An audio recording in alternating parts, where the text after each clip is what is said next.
Hi, everybody. This is Lauren Baker with Search Engine Journal, and welcome to today's SEJ webinar brought to you by STAT.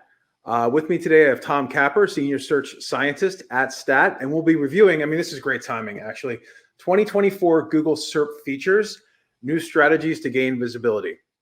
Tom, how about you introduce yourself to the attendees today? Yeah, thank you. So yeah, I'm Tom Capper. I'm Senior Search Scientist at Moz and at STAT. And yeah, I'm responsible for a lot of the research that goes into our products, our roadmap, our data behind the scenes. And that's basically also what I'm going to be talking about today. So stay tuned. I'll just hand back over to Lauren for some brief housekeeping, I think. Absolutely. Thanks, Tom. So I see some people are hitting the chat box right now. Just to get things started, if you could go ahead and just type in where you're coming in from for today's webinar, that would be fantastic. That way we can make sure that the chat is running and everything's running smooth. Today's webinar is going to be full of lots of interactivity. We do have, as always, a question box, which is in your webinar panel. You can go in and ask questions in the Q&A box. We will be reviewing those questions, some of them asking live during the presentation, but most of them during the Q&A session, which will be at the end of Tom's presentation today. Also, we do have one poll, and we ask all of our attendees to be active in polls. It really gives not only us a chance to learn more about you, but it can help Tom craft his presentation accordingly. And in addition, you'll find in the handout area, there are 3 takeaways from today's webinar. First is a PDF on the evolution of SERP features, and then the other 2 are not only a post, 5 steps to surfacing a SERP feature strategy, but then also an exclusive bonus STAT offer coming from STAT and the team at SEJ. And then last but not least, we will be featuring a breakout room today for all attendees to learn more about STAT. But before that, let's get started, Tom. Yeah, thank you very much. So yeah, this is what we'll be talking about today. We're going to talk about SERP features, just briefly a catch up on what we're actually discussing, how they're looking in 2024 as opposed to last year, and how you can gather this sort of information for yourself and use it in your strategy. As Lauren mentioned at the end, it is going to be a bit of a choose your own adventure. So either if you do nothing, if you just stay in this room, then you'll join us for Q&A based on the slides and based on the data that I'm about to share. There'll be an option to opt in to a breakout room. So that'll be more talking about how specifically to solve some of these problems in STAT. So that's if you're a current STAT customer, perhaps, or maybe it's something you're considering, and you want to know more about how to do it specifically in that tool, then you can go and join the breakout room where my colleagues Steph and Chris will help you out with that. Without further ado, though, let's get stuck in. So yeah, I hope, I think the vast majority of you in the audience, if you've chosen to attend this webinar, you probably already have a pretty good answer to this question, but perhaps you don't, or perhaps you just want to make sure you're on the same page. I'll quickly go through what I'm going to be discussing. So if you're exceptionally old, then you might remember SERPs, or by SERPs I mean search engine results pages. I should mention that. You might remember SERPs that look like this. So just 10 blue links, isn't it beautiful? This hasn't really been very common though for a long time. The reality is that over time, in their bid to retain users, to better satisfy intents, to fend off competitors, maybe more cynical reasons, you can use your own judgment, Google has introduced more and more features. So these days, it's common for search results to look more like this. Now, in this case, obviously, you've got that top organic result is quite a way down, and it can be worse than that, let's be honest. But then you've also got some features above. And in some cases, these features are, frankly, just as much of an opportunity for your business as the organic result. That recipe carousel at the top, you can click through to a website. For example, BBC Good Food is appearing there. this is essentially another way of appearing quite prominently, if anything more prominently, on the SERP as you might have done before. And in some of these other cases, people also ask, you can be featured in People Also Ask, but it's not generally seen as much of an opportunity. It's not really how people use that feature, and obviously some features even more so. So we'll come back to that concept later in terms of what isn't and opportunity. But the point is that there's a lot of variety in what can actually appear these days. So you might, therefore reasonably be thinking, how much does this matter to me, or how much does this matter at all? And the answer is quite a lot. This is a bit of a sneak peek looking ahead at the data. And yeah, this is a metric that we have in Stat called share of voice, and you might have done calculations similar to this yourself. This is looking at combining how prominent features or results or sites or pages are on the SERP with volume to give you sort of a share of visibility rather than just a ranking. And the long story short is that organic is not a huge slice of the pie in a lot of cases. So you can see on smartphone 2024, so the paler bars are 2023, the darker bars are 2024. Smartphone 2024, 28.4%. So that's only just above a quarter of the share of voice going to organic results. And the rest, by and large, is features. So this is something that you should definitely care about. Now, the majority of visibility is owned by these features. A lot of these, like we mentioned, are a big opportunity, just as much of an opportunity as organic ever was. Some of them are harder to compete in than others. Some of them you basically can't appear in, so that's a bit of a loss from an SEO point of view. But before we get into that stuff, I'm going to talk about our latest research, and this is really sort of the meat or the inspiration of this presentation. I'm going to talk about how prominent certain features are and what the most prominent features are based on our latest data. So just to quickly define to you what the research is here. So we used, as is the case in a lot of our studies, including some of the ones you'll see in the handouts, we looked at 10,000 head terms, and that's the Mozcast keyword corpus. If you've heard of Mozcast, it's sort of a algorithm flux weather forecast or weather report.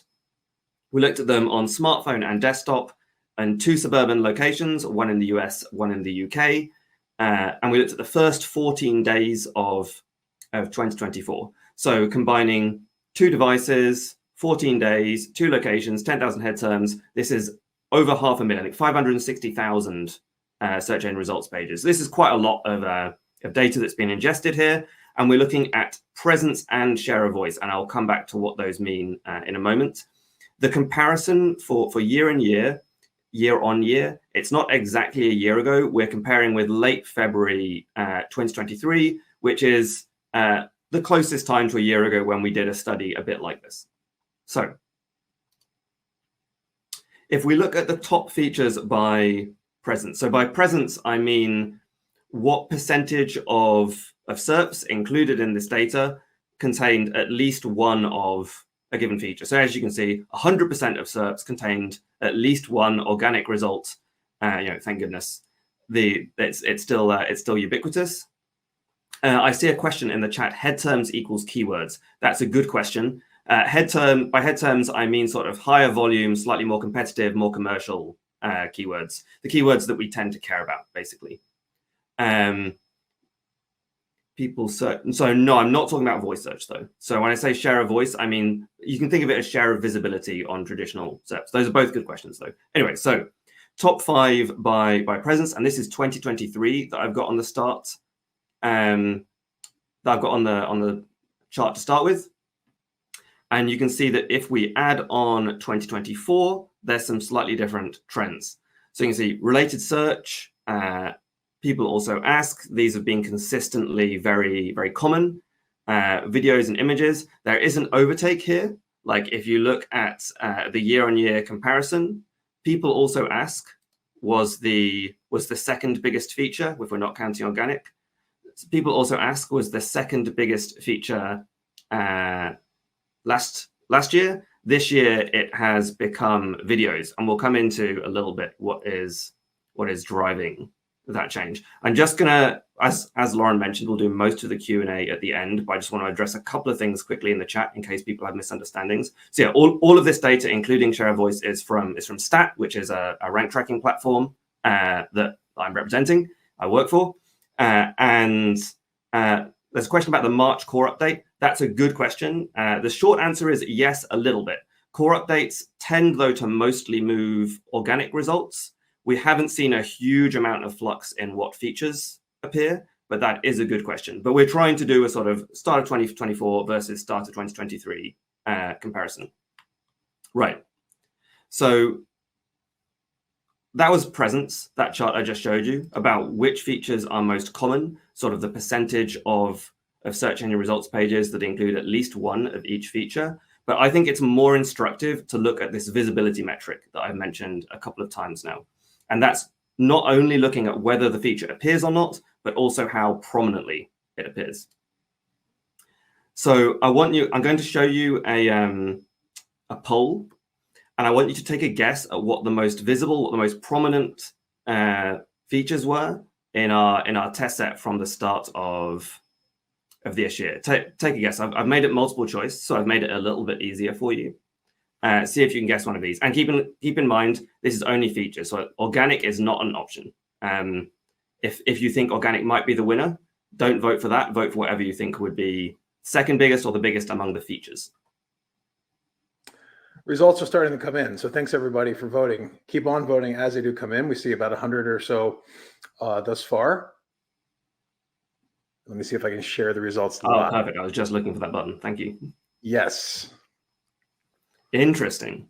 Okay, so I mean, I think many of you are about to be surprised, perhaps, but that's good. I'm glad it's worked out this way. I'm gonna vote myself as well. Not to influence those that are currently voting, but we see that featured snippets came in at 43%. People also ask at 29%, local packs at 16%, knowledge at 11%, and then other at 1%. So not too much. Really interesting. Yes. Yeah. I mean, I think there's a bit of game theory here, right? Like it would be curious if we had made other the winner and then encouraged people to vote for other. But anyway, so let's go ahead, and I'm gonna show you who won.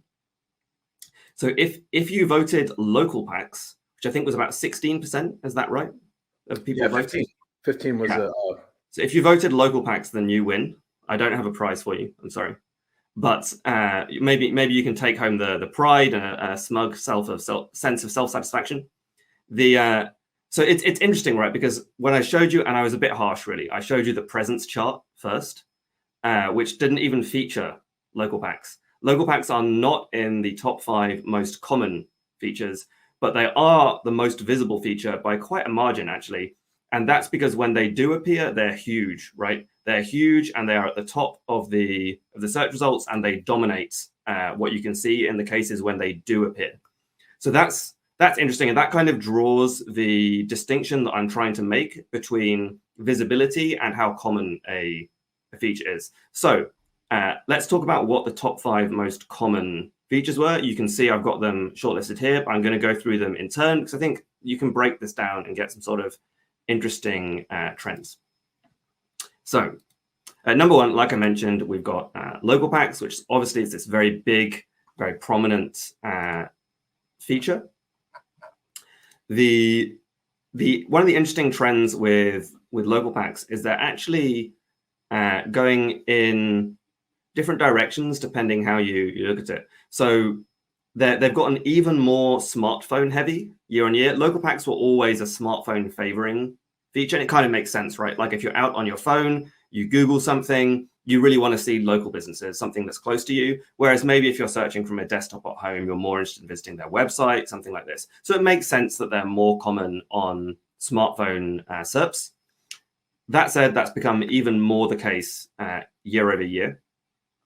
What's also interesting is that although their presence has trended up year on year, And although they're still the most visible feature, their visibility is actually trending down slightly.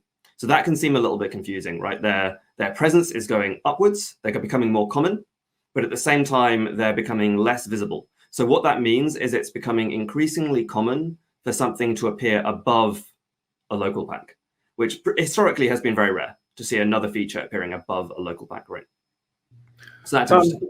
Just wanted to chime in real quick too. I'm seeing a lot of chatter in the chat room about like how local packs only affect local search. But one thing to keep in mind is for a lot of the head terms, especially on mobile, local packs will still show up even if someone's not doing a near me or a city oriented search. Yeah, I mean, what is a local search, right? These days, historically, for sure, it's a great point. Historically, you would think of, oh, I need to be searching for near me, or I need to be searching with a location name or something like this. But for a while now, and increasingly the case, that's just not true anymore. If you search for a lot of terms, like if I search where I am now, I've recently been in the process of buying a house, so I search things like estate agent, solicitor, and so on, and that will show a local result. And there are a lot of less obvious examples as well, frankly. I'd encourage you to just go and have a look at some of your own brain tracking or your own keywords. It is really common now to see local packs for things that aren't obviously local keywords. So anyway, that's an interesting trend. And yeah, the two main trends that I want to draw out with local packs are, as I mentioned, this sort of slight slip in visibility, despite them still easily keeping the number one spot. I think that's because, or what the data tells us, is that that's because things are appearing above a local pack from time to time. And also, as I mentioned, this very smartphone heavy presence. Your eye might be drawn to the difference between US and UK results.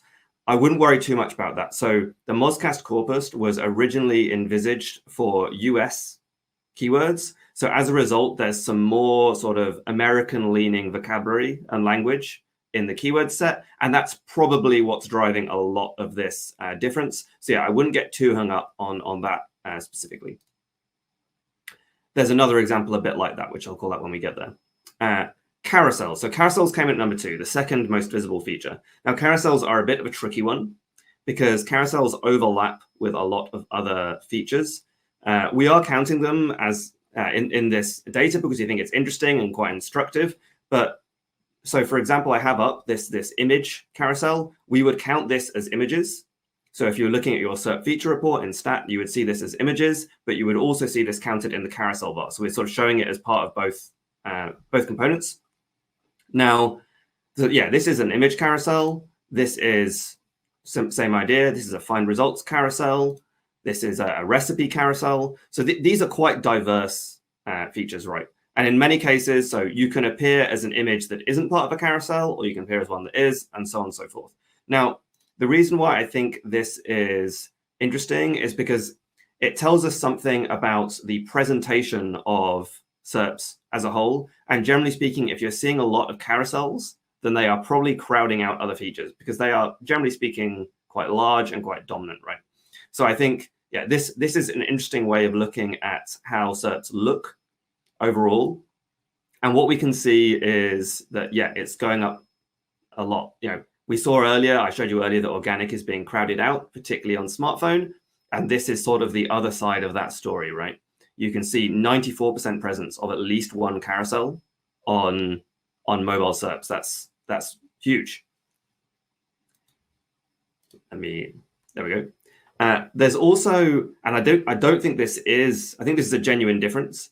There is a big difference between the UK and US when it comes to carousel presence. And that's driven in large part, not entirely, but in large part by a specific type of carousel, which is very common in UK SERPs.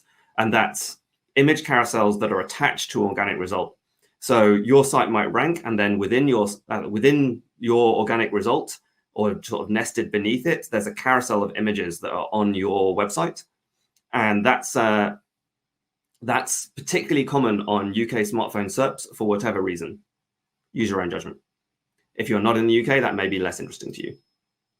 So this is the overall picture with carousels. And as I say, the main story to tell here is just that particularly on smartphone, that these are very common and getting more so each year.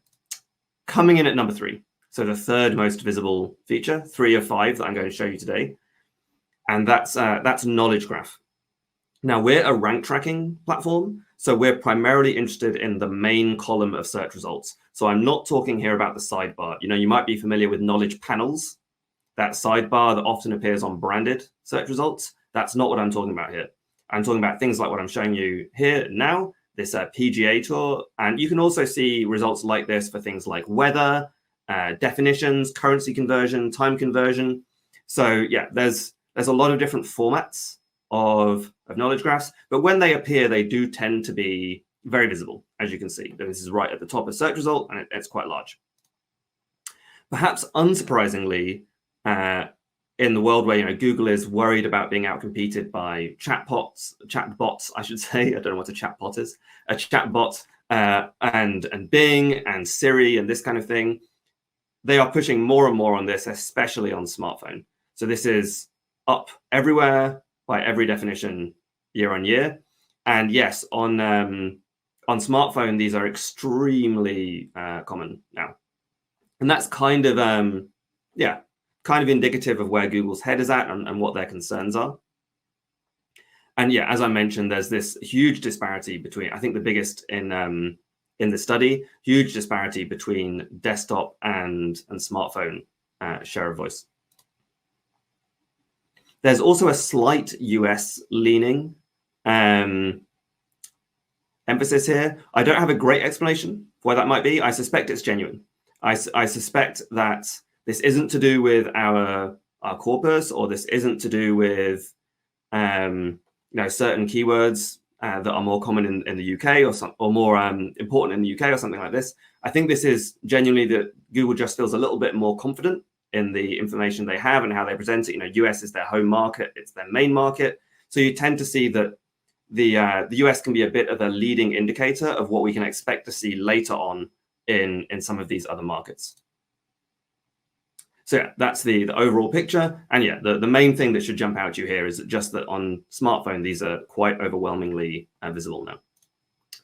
Coming in at number 4, we spoke about these a little bit already. So people also ask boxes. Now, these are the only in the top 5 that is, actually that's not true. These are one of the features in top 5 that is a little bit down year on year, but they're down a very small amount. Now, I think there's some interesting reasons for this potentially. You might remember around the time that Google was experimenting with search generative results, or search generative experience, I should say.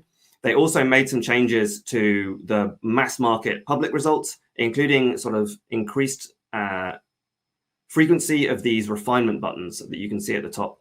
Now, you could make an argument that these are perhaps being trialed as a replacement for people also ask. They do fulfill some of the same functions or some of the same uses for a searcher.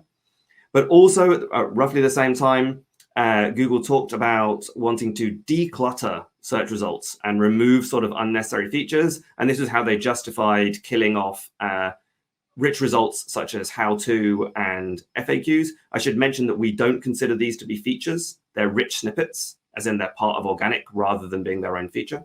But yeah, in the same vein, if Google's saying, oh, we want to declutter search results, then maybe people also ask are being a bit of a victim of that as well. So yeah, the main story here is we see small, not dramatic, but small year-on-year drops. So lastly, rounding out the number 5, rounding out the top 5, we have news. So this I said earlier that there was another feature that had sort of a moment ago. There's another feature that had dropped significantly year-on-year, and this is it. This is a big drop in how frequently they appear, and also a smaller drop, but still a drop in their visibility. This is really interesting, and maybe depending how you look at it, a little bit concerning as well. I say that because a lot of what's replacing news results, a lot of what's driving this change is the increase in prevalence of discussion in forums, especially. There's a question I saw in the sidebar earlier about, are we tracking new features and what new features have we noticed? And this is part of the answer. One of the features that we've seen sort of come out of nowhere in the last year is this discussion and forums box, very commonly featuring Reddit.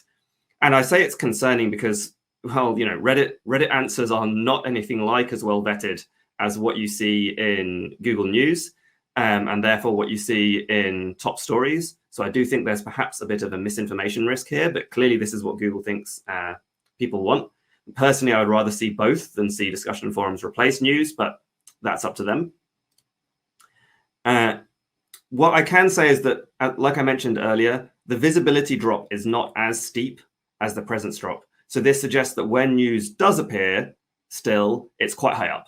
It's probably quite prominent on the on those results.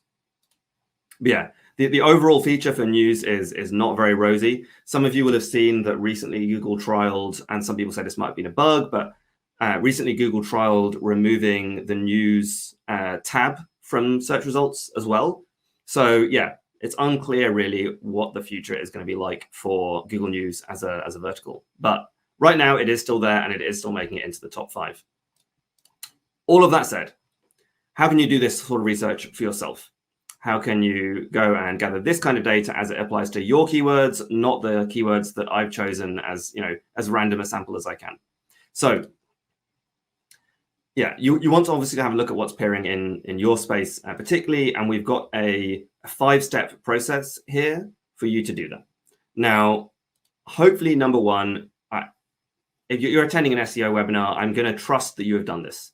But please have done this. You should have done this for other reasons. Hopefully, you already know what keywords you care about. The next step, obviously, is going to be finding the types of feature that are surfacing.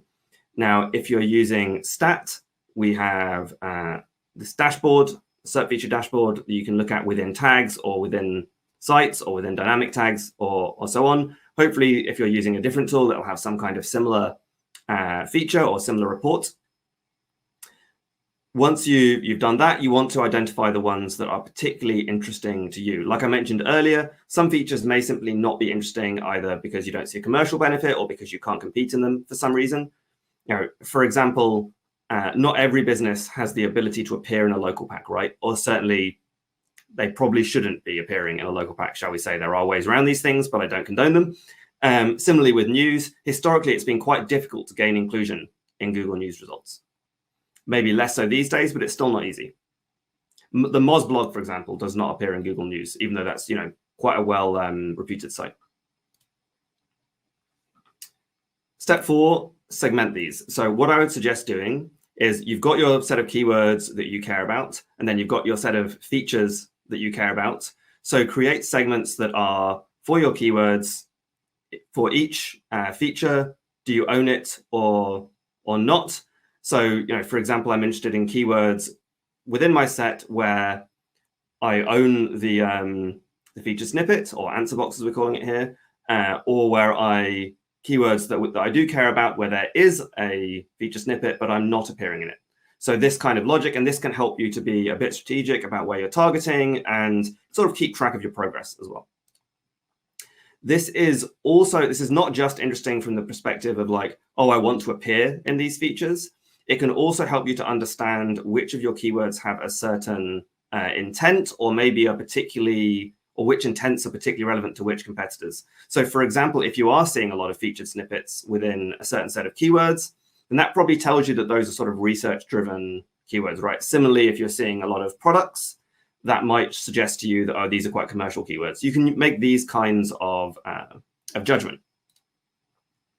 And then lastly, obviously monitor this over time. As we mentioned, and as you can see from the year-on-year data I've shared with you today, this is not a stable picture in most cases by any stretch. So all of that said, if you're interested in some of the reports I've just shown you, there is hopefully an offer appearing now, which is a discounted initial contract with Stat. If you want to hear a little bit more about that, obviously there is going to be that breakout room at the end as well.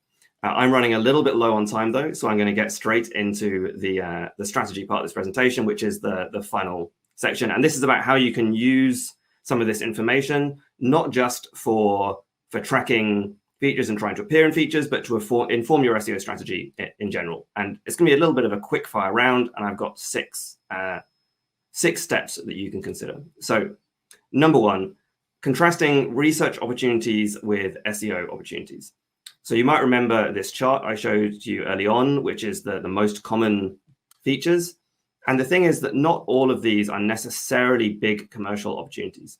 So related search, for example, this is very, very common, but you can't appear in a related search. Obviously, you can try and rank for the things that are appearing in the related search, but this is, not that easy and not necessarily something that people try to do or people consider very lucrative. Similarly with People Also Ask, you can be featured in People Also Ask, but it's not something that many people consider to be sort of a big commercial opportunity compared to appearing in, say, a local pack.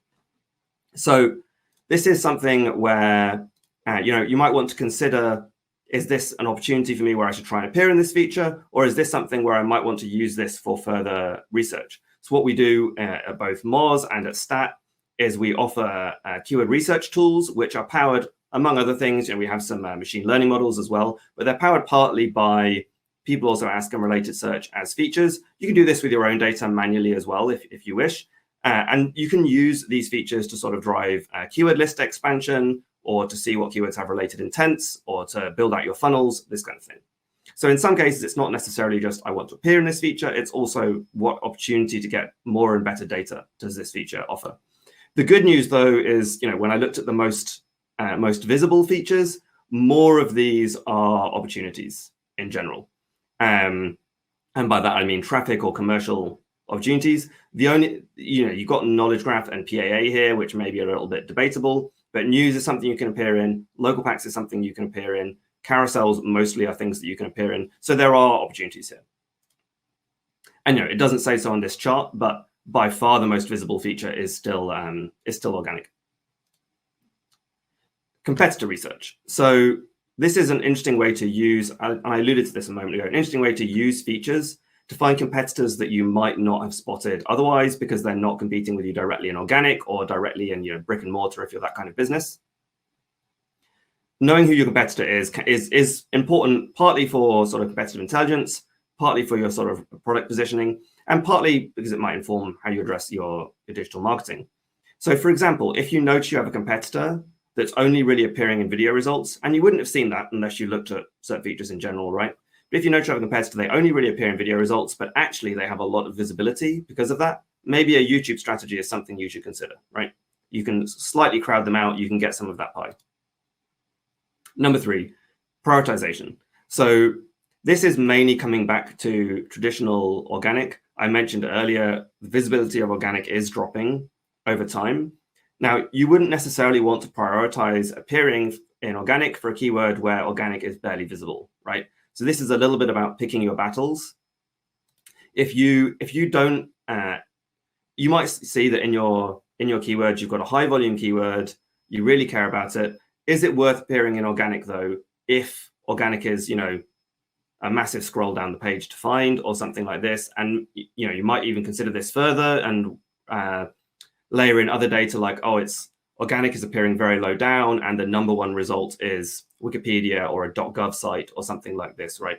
So in the same way that you might be a bit strategic about your keyword research, normally by looking at what other sites appear, this is another thing that you can layer in there. Number 4, matching intent. So I think this is a really interesting way to go about content ideation. If you're trying to rank for a keyword and you can see that there's a certain feature which is very common for this keyword, perhaps Google is showing a lot of images, for example, then it's quite likely that your content should include images, right? Google has done some of the work for you.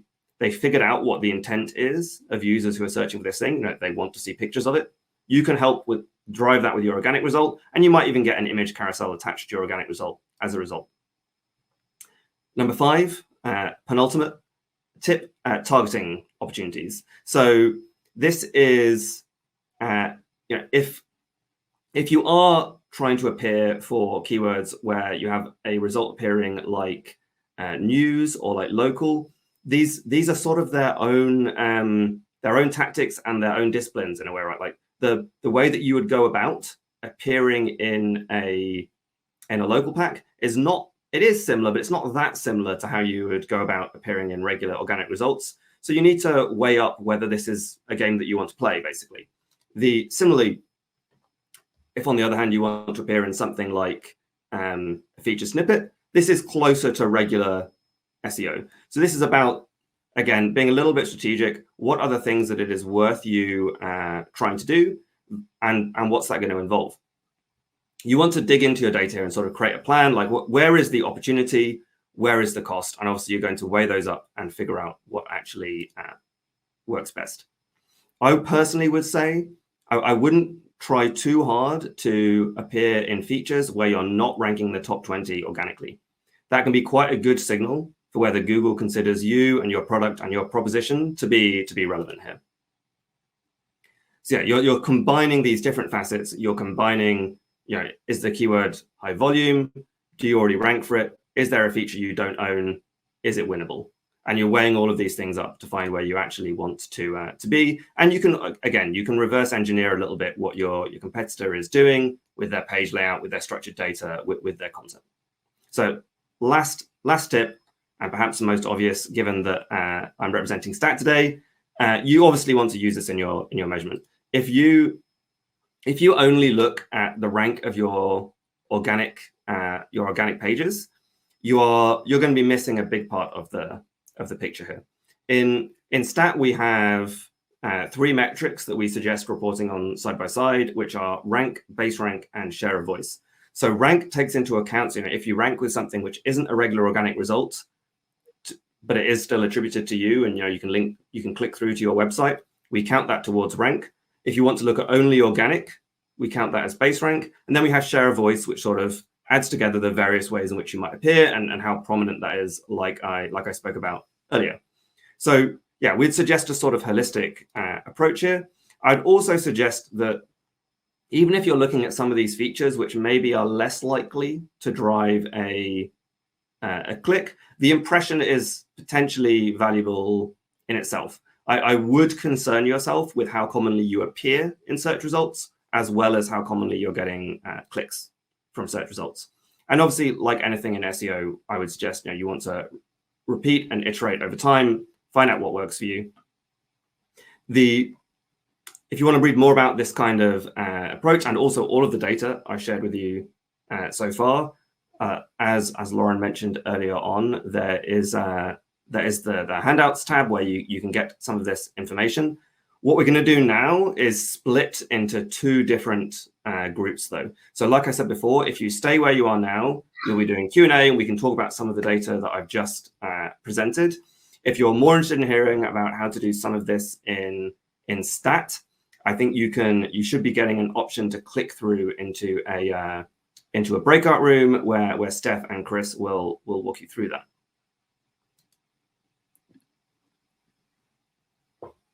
Amazing. Thank you, Tom. So now it's time for Q&A, or as Tom said, hop over to the breakout room for more information. And we had a lot of questions come in, Tom, ranging from basic SEO to traffic drops from the core update. And I just got the breakout room pop up on my side. So traffic drops from the core update to SGE. So go ahead, and if you have any questions that you've been sitting on, please feel free to ask them in the Q&A box, and I'll get started with the first question. So what do you think about where traditional organic results are heading? And, you discussed some of the emerging SERP features like discussions and forums, which are basically links to Reddit and Quora. But what are some new features that may be coming soon, or you really see emerging? I mean, there's a lot we could talk about there. I personally, I'm reasonably bullish on organic in general. I think Google's business model is that they send traffic to websites and then to some extent charge them for it, right? That's the kind of journey that Google needs to maintain. Now, that doesn't mean that they have to show regular organic results as well, but I think it is quite a good part of that model that you have the paid results and organic, and it sort of adds to the legitimacy. In terms of new features that are coming through, I think you will see some features coming through that that drive traffic in the same way that organic does, like some of the ones we talked about today. And yeah, discussions and forums and refinement buttons are two that I mentioned that we have seen sort of go up in presence a lot in the last year. There's also, I mean, a bit of an elephant in the room in search generative experiences, right? And for anyone that doesn't know, this is Google's like generative AI. So like a generative AI featured snippet, but at the moment you have to opt in and you have to be on Chrome and you have to be in one of a few countries. I think it's actually like 100 countries, but it doesn't include anywhere in Europe or anywhere in the EU. So this is, maybe a bit of an experiment from Google. I don't think that we are going to see those roll out in a form particularly like the one you see now. I think it'd be too disruptive to Google's business model, but you might see something a bit like it. So I don't know if any of you use Bing. If you don't, maybe have a look. But but in Bing, they have these generative AI results, but they're much less intrusive. So it's more like, it's like having a feature snippet, except it's in position 10 and it happens to have been written by AI. I could see Google doing something a bit more like that rather than what you see right now in the experimental versions. And just a reminder that it is experimental. And if you turned it on like 6 months ago, you're part of a very, very, very small group that's currently 100%. testing SGE. It hasn't rolled out yet. People are. I think at the moment it's probably like. See it every time you search. Right. It's probably like 90% SEOs testing it, right? Yes, I would think so. At 99. So it's easy to forget that when you see it every day appearing in your own search results. So next question is, do you think it's worth going after a keyword where a local pack appears right next to the top of the SERP, even if you don't have a local business? We had a lot of comments and questions just about this. It's a really good question. I would say, generally speaking, yes. Obviously your mileage may vary. You're going to need to test that and find out. And if there's a local backup appearing and you also struggle to get into the top 10, then this is going to be really difficult to get any clicks at all. But generally speaking, yes, you can get some traffic. There will be people that are searching on desktop and they're looking to get through to a website. They want to read more about the product, not go to your location in person straight away. So yeah, I think there is still a valid strategy to be had around local landing pages on a regular website instead of having necessarily brick and mortar locations. Yeah, that's a good point. Google does tend to cycle and sometimes not show the website button in the local pack as well, right? So sometimes people just want to scroll down to the website. So that's a nice reminder on that end. And what are your thoughts on the recent Google update and how it's been punishing, or it's supposed to punish, AI created and spammy content? I mean, I think it was, no one should be surprised, right?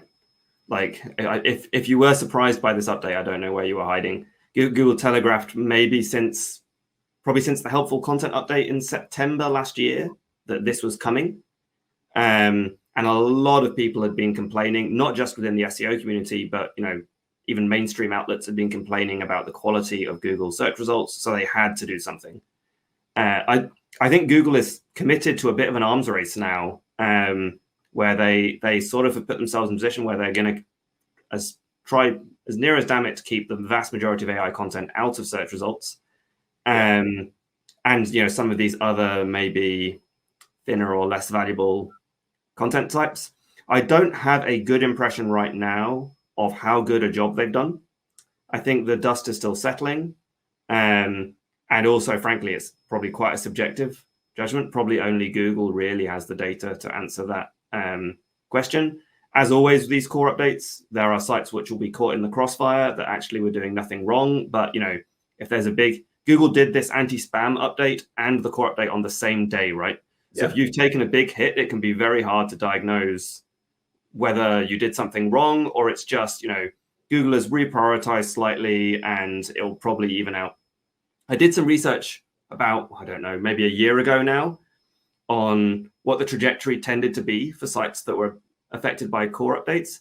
And what often happened was by the time the next core update came along, they'd sort of settled back to where they were anyway, or one core update would put them down, and then the next one would put them up the same amount, and it would just sort of alternate like that. So they were just yo-yoing back and forth. So it's like Google isn't, you're not really doing it. And this affects huge sites that you would think would be above this. The New York Times, for example, gets moved significantly by core updates every time, or at least it did when I was doing this research. So this is, it's hard to say. Like in a lot of cases, Google is just pushing back and forth. What do we care about? Maybe we care about this a little bit more. Maybe we care about that a little bit more. And it's not really, not that these websites did anything wrong. Google is just, changing its priorities. And in some cases, especially when they launch a spam update on the same day, it is just like, yeah, we really don't want this appearing in search results anymore. Goodbye. Absolutely. I also think that people were surprised by the manual actions, right? Google hasn't. Yeah, it's been a while, right? Google hasn't gone scorched earth like this for about 10 years since the Penguin update. Yeah. So anyone that's entered the SEO and publishing field since then is probably shocked. It's a lot more ambiguous than back then, right? Like at the that was quite early in my career, and I remember like if a site had a manual action, they for sure knew. Google would tell you every time. And in a lot of cases, there have been people that have received notifications in their Google Search Console and this kind of thing. But there are also sites which really do look like they've been penalized, which have not. So it seems a little bit more, I don't know, opaque from Google. Yeah, and then all of it happening at the same time doesn't really help, does it? No. So that's got to be deliberate as well. One interesting question that came in, especially with discussions in forums getting so much visibility, is it a good idea for a business to start a subreddit? That's a really interesting question. I'm not the right person to answer that question, if I'm honest. I don't know who is, but Reddit is a really tricky platform. Some businesses, I think, probably can do well on Reddit. Like, I imagine if you are, I don't know, a video game publisher, for example, fantastic. I could really see that working for you to engage. Maybe not to make a subreddit, but to engage. In other cases, it's going to be a real uphill battle. Your users may not be on Reddit, or they may not like you being on Reddit. So yeah, I don't know who the expert is on that topic, but it is not me. Yeah, me neither. I do like searching Reddit though for brand names. Yeah, true. I am part of this trend. As a consumer, it's great. Kind of scary, yeah. This came up a couple times in the Q&A as well. So Google Shopping and Merchant Center. There's paid listings in Merchant Center, and then there's also the organic listings as well. Where does that fall in here in terms of SERP? That's a really good question. So we made an editorial decision, I would say, to not include Google Shopping or Google products in the SERP feature rankings. The reason for that is because in the vast majority of cases now, we do see them being paid. It used to be more of an even mix than it is now. But yeah, if we had included shopping, it would have been pretty high up. I think it would have been. Let me just have a quick look. Yeah, it would have been. Yeah, definitely sort of up there with local in terms of with local backs in terms of its visibility. So in certain verticals, like if you work in e-commerce, it's huge, right? Like it's overbearing. So yeah, we didn't include ads, and as a result, we made the decision not to include features which are partly ads here or mostly ads. But yeah, it's a good question. It's a very visible feature in some verticals. Yeah, it's going to be hard moving forward too, because the mixing organic and ads is definitely something that's been a trend. Absolutely. And in their initial mock-ups of SGE, they did that as well. They've not actually ever done it with the trial SGEs, the ones that you and I could go and have a look at right now, and using a VPN in my case, because I'm in the UK. But they've never actually done this. And I can sort of imagine that they would worry that, maybe if you're a merchandiser, you would be annoyed if there's some badly written content next to your ad or something like this. Yeah. But they sort of did show that it's something that they are conceptually interested in. I believe, and correct me if I'm wrong, the largest gainer in visibility for a search feature was video from 2023 to 2024. Yes, I think that's right. Yeah. We had a question come in. Do you have any advice for pages or video pages that are the main content? of the page, but are not being video indexed because of the quote unquote not the main content on the page. Yeah. So a warning that comes through Search Console. In declining order, I would give you two pieces of advice. The first is to follow Phil Nottingham on socials. He's the expert on this. He really knows what he's talking about. If you can talk to him about it, do so. The second piece of advice I would give is that basically you want your page to look as much like a sort of, there's the mode on YouTube where you can make it look like a video gallery, where there's sort of the full screen, full width video at the top, and then you're just scrolling between other videos beneath, and there's not really any images further down. There might be some text, maybe a transcript further down, but there's not really any images further down.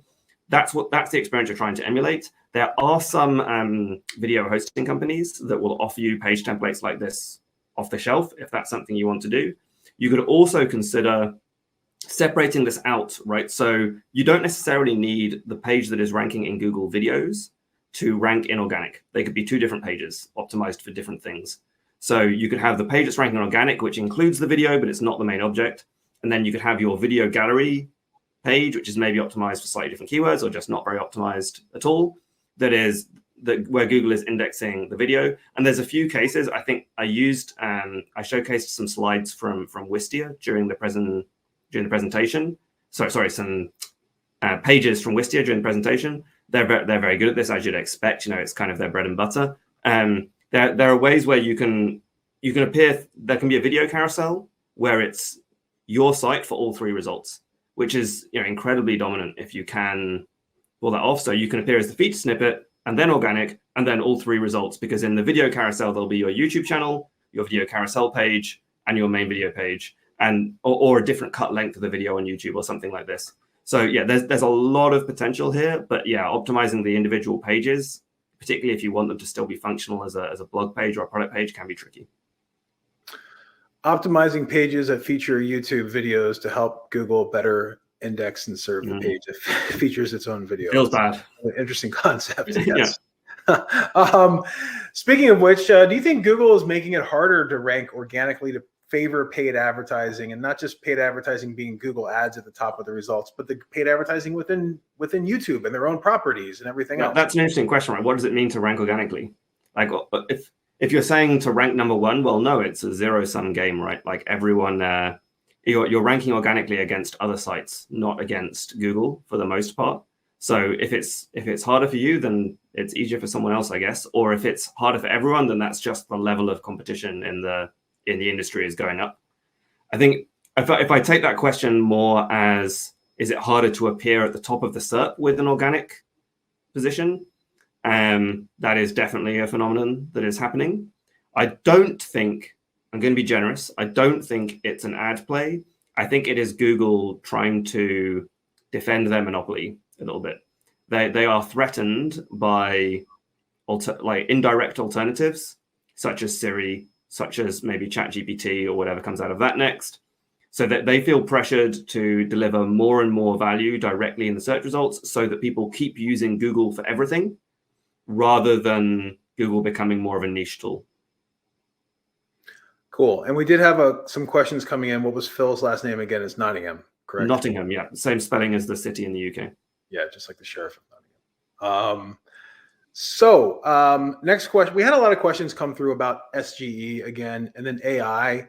And sometimes when questions come through like, oh, what are some ways to prepare for SGE and AI in Google? Not necessarily sure if that's utilizing technology to power your site or what Google is serving in the front end. Are there any tips you may have with, especially given the latest Google crackdown on scaled spammy AI content? Are there any tips that you may have with how marketers can utilize AI in their day-to-day SEO? So ironically, I think they're really different questions. Like how to use AI versus how to prepare for AI, I think might even be the opposite questions.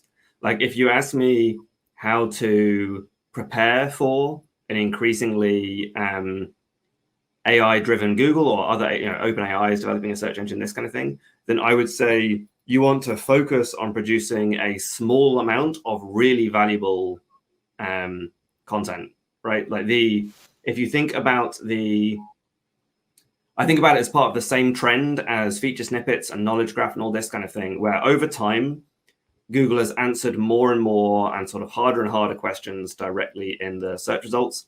And if you have a website that is, giving the weather forecast or answering very simple definitional questions, you can imagine the kind of very light landing pages that people set up for song lyrics or, how old is a celebrity or something like this. If you have these kinds of pages, then that's been a difficult game for a long time now. And I think the bar for what is wiped out, where people are, what kind of question people are willing to accept, just the answer at the top of Google, that is going to go up, and AI is going to allow them to answer more complex questions. So you want to be the person or the site that is answering the questions where people do not trust a AI written answer, or they want something more thorough or more detailed or more genuine or more sincere, perhaps. And, for example, do I think that the Financial Times needs to worry about SGE? No, absolutely not. Now, that's an extreme example, but that's the kind of spectrum, right, where you're not going to prepare for SGE by producing AI written pages, because Google will just do it better than you. That said, to the second part of the question, which is like, how can you use AI in your own marketing? The way we're thinking about this, and I should stress that content strategy is not actually what I do for a living. Like I say, I work on rank tracking and SEO data. But I think what we're experimenting with is using AI earlier in the content production process. So rather than using AI to scale and to produce more articles, use AI to improve ideation and briefing and drafting and this kind of thing, where the actual end article is still going to be written by a human. But you might either speed up or improve the breadth of some of the earlier steps by involving AI in those places. And that's what I've seen other people in the industry doing as well, for what it's worth. Awesome. So thank you so much, Tom. One thing I wanted to add was we had a lot of questions come in. We haven't had a chance to get to all of them. If you did ask a question, and we're going to sift through everything that came through, we'll be sending some of the more relevant ones over to Tom and the stat team to answer. They'll be available in the wrap up. Also, just to let you know, Tom, we had a lot of questions and comments coming in the chat box saying thank you for the great presentation. So I wanted to pass that on. Well, thank you for hosting us. Absolutely. Absolutely. And just to let you know, if you're still on, first of all, yeah, thanks a lot. If you're still on, go ahead and leave a comment saying thank you, or hit one of the emojis at the bottom. I'm seeing hearts pop up, clapping hands pop up, everything else. So it's been a real pleasure. We still have the promo available from SEJ and Stat. So that is available at the top of the chat box if you'd like to take advantage of that. And as a reminder, again, our handouts today are in a PDF blog post and another link to the SEJ exclusive bonus month that comes with the Stat solution. And I'm seeing lots of celebration emojis and hand claps come in right now, Tom. So thanks again. Really appreciate everything that you brought today to the presentation. Our next SEJ webinar will be on March 27th on holistic website health and technical tips for SEO success, featuring Richard Barrett and Matt Ford of Lumar. So if you'd like to go ahead and attend that webinar, just go to the SEJ site, or we'll also send you an email where you can go ahead and register and take care of business on that side. And then again, Tom, it's been a real pleasure having you today. Thank you so much for all of the information and data that you've been sharing. And if you haven't had a chance yet and you're still around, all 207 of you, please go ahead and click on the claim promo box at the top of the chat. Check out a little bit of what Stat has to offer. Anything else you'd like to say before we sign off, Tom? I guess only, like, if you do still have more questions, you can find myself or some of the other presenters today. I think their details will be posted by one of my colleagues in the chat if you want to get in touch, or obviously you can find us on Twitter or all the usual places. Amazing. Cheers, and thank you so much. Really appreciate it. Thank you.